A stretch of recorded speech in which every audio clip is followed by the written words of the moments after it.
Hey, and welcome back to Alex Talking. It is a beautiful morning here in Denver, and I have the day off from working the Rockies game, so I thought finally time to do a review for a movie that I saw on Friday morning, and that is Toy Story 5. And this movie is a weird movie for me because it is just right there alongside Disclosure Day, Masters of the Universe, The Mandalorian Grogu, Devil Wears Prada 2, in the recent string of blockbusters coming out that make a ton of money opening weekend. And I just have very little positive to say about them in any way, shape, or form. Excuse me, that is because this is a movie that I've been dreading since the trailers were released. Not because it's Toy Story 5, mind you, not that at all, because I like Toy Story 4.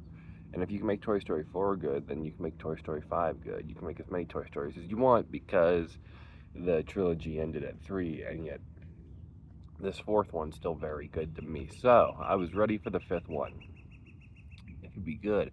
And then I was not excited for it whenever they revealed that it was going to be about iPad babies and commenting on technology. This is for two very big reasons. One, I don't find technology, phones, tablets, anything like that, especially when it's just somebody holding something in their hands and looking at it, to be a cinematic device at all. I find that to be very unappealing.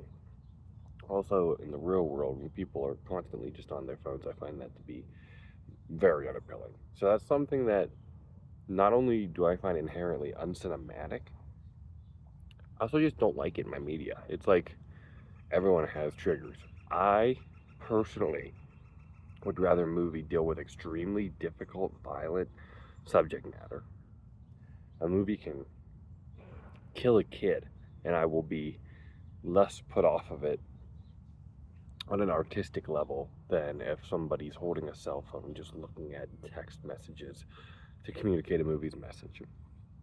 That all being said, I also doubted with any real like way that Disney and Pixar would make a movie that actually is fully saying iPad babies are bad because, you know, they are one of the biggest entertainment corporations in the world. They're just as much part of the commodification of human culture and engagement with cell phones and what goes on them and how much reliance is on them. Um, I mean, think about going to fucking Disney World in the modern day. You can't do that without having passes on a cell phone, shit like that. They can't make this movie about commenting on how cell phones and technology are destroying culture and children's social skills if they're just as much responsible for it. You know what I mean? Like, it would be. Did anyone see Jonah Hill's Outcome? It's probably a good thing for me to talk about the Jonah Hill Apple TV movie Outcome that came out this year in this video rather than talk about Toy Story 5. But it's kind of like this. Jonah Hill made a movie about being canceled and about having, a past that people don't like you for. And the movie was pretty much saying, hey, I'm sorry, but also this is me. And I found that movie to be very funny, even though maybe Jonah Hill's not the guy to be telling that message. It kind of felt like this. It was like, well, how can I really buy that message if you're the one selling it? Now, I really liked Outcome because of the absurdity of it all. This movie is just so boring and lifeless from a Toy Story perspective. Um, I mean, let's just get into it because I don't have anything nice to say. Even more so than something like Disclosure Day, which is crazy because I really thought I didn't like that movie at all. But that at least had great cinematography. This I can say is beautifully animated. I mean, the animation is just so top tier, looks stunning, and it's come so far. That is the big positive I can give. The animation's great. The biggest flaw with this movie was the humor. For me, I guess because I didn't laugh. And Toy Story 4 made me laugh so hard that it's not even the fact that all Toy Story movies are supposed to make you laugh. It's like, well, the last one was like, had Key and Peele as a bunny and a ducky. That was fantastic. This one has Conan as a potty training toy. And I was talking about how unappealing cell phones are to me. If anybody knows me, knows potty humor. Not gonna win you any favors. So, this movie was working up an uphill battle, and it lost. It lost severely. This is something I would never want to watch again, and am so disappointed to say that because I don't really consider Lightyear a real movie. So, before this, if you just go off the first four movies, I still liked every Toy Story movie. And then this one sucked to me, so it's a real bummer. I guess it's how Scream fans who like Scream 6 felt if they didn't like Scream 7. Thankfully, I didn't like Scream 6, so I got to like Scream 7. But I like Toy Story 4, and not liking this one's a real disappointment. Now, if I can get into a little bit of spoilers, I will say I'd give this movie a 2 out of 5. So if you were just looking for that, you can click off if you haven't seen it. Get a shit ton of money, so I'm sure if you're watching this, you probably have seen it. So let's talk about it. Why so blatantly disrespect Woody's ending of Toy Story 4? Now, there are things like making a Toy Story 4 that make people go, oh, that invalidates Toy Story 3. It was the perfect ending. Well, it doesn't. It doesn't. It just continues the story. You can still have that ending. With this, it's like, no, that invalidates the ending of Toy Story 4. Anytime you go back and watch it, you can go, well, Woody's saying goodbye to them literally means jack shit. He can just come through the window whenever he wants. Because toys even basically have cell phones. They have walkie-talkies that are just a direct line to Woody that completely negate the emotional impact of the ending of the fourth one. So I found that completely baffling. Also, the buzzes. There are so many Buzz Lightyears in this movie, which has a really funny opening of a bunch of them waking up on a beach and being turned on. And the punchline is they say it's like a hotspot Buzz Lightyear. It's like, come on, man, this shit sucks. Good thing, another good thing, this was Jessie's movie. Good for Joni Cusack, she deserved that. But I just wish they gave Jessie more due. Like, once again, Jessie's companion character was a potty training toy. Excuse me. It just wasn't funny. And I also didn't have any sort of emotional impact. It didn't make me cry. Toy Story 4 made me cry. You know, when people talk about the third one doing that, the fourth one did that for me.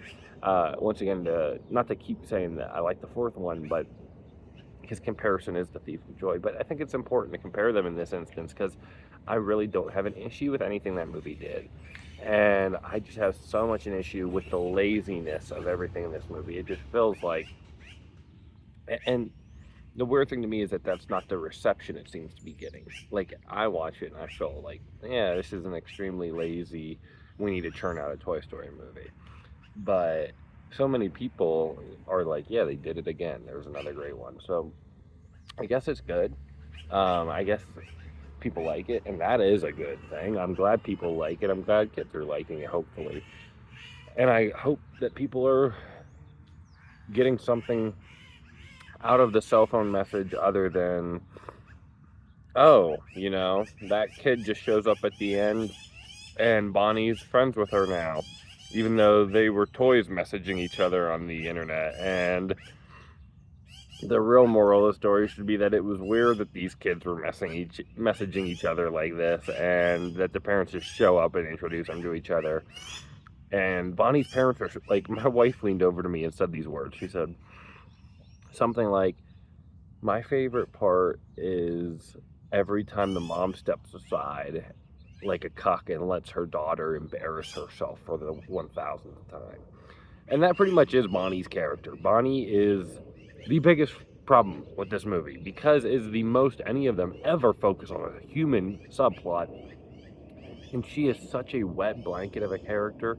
Obviously, that's the point, is that she's socially awkward, but it's one of those things that nuance is so important, and kids' movies really, really don't seem to know that and don't think they can do that anymore.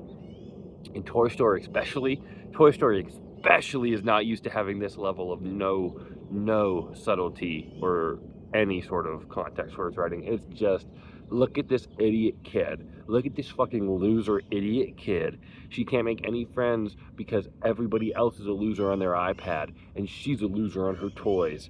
And she's just crying, doesn't even know how to respond to a single fucking kid. If a kid says a word to her, this kid's gonna shut the fuck down because she plays with toys. And it's like, tell me I'm wrong. You know what I mean? Like, tell me that's not the exact way this kid's written. Tell me that's not the exact energy they take to characterize her character. And it becomes so redundantly annoying and repetitive. And like, how could this appeal to anybody?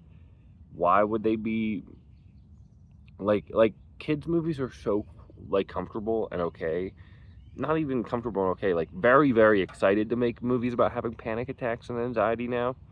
You know, you get that in the Mario movie, Puss in Boots 2, etc., Inside Out 2. This movie was like, hey, like, just make sure kids know that, like, when they're kids, they're fucking dumb. And, like, whenever they are feeling social anxiety, they look stupid, you know, is, like, what I get from this movie. And I just think that that's so, gosh, like, just tune it down. Crank down the over the topness of every single aspect of it, and maybe it would have worked for me. But because it didn't, none of it rang true. It all felt extremely hollow and juvenile, and I never, ever, ever would have thought that they would, even if every movie they make bombs, so they need to just churn out the cash cow and make another fucking Toy Story, that they would make one that is this lazy and immature. It's lifeless to me, and has nothing, absolutely nothing, that deserves to bear the name of the Toy Story franchise. And that's not even something that I clutch pearls about. I just watch movies and can objectively say that it is a very good franchise with 4 great movies, and it's crazy to see a drop off in quality that feels like this half-hearted and like, who gives a shit, just make another one. That's what I got out of it. I hope you liked it more than me, and let me know what you thought in the comments. Thank you for watching. God bless, and have a beautiful day.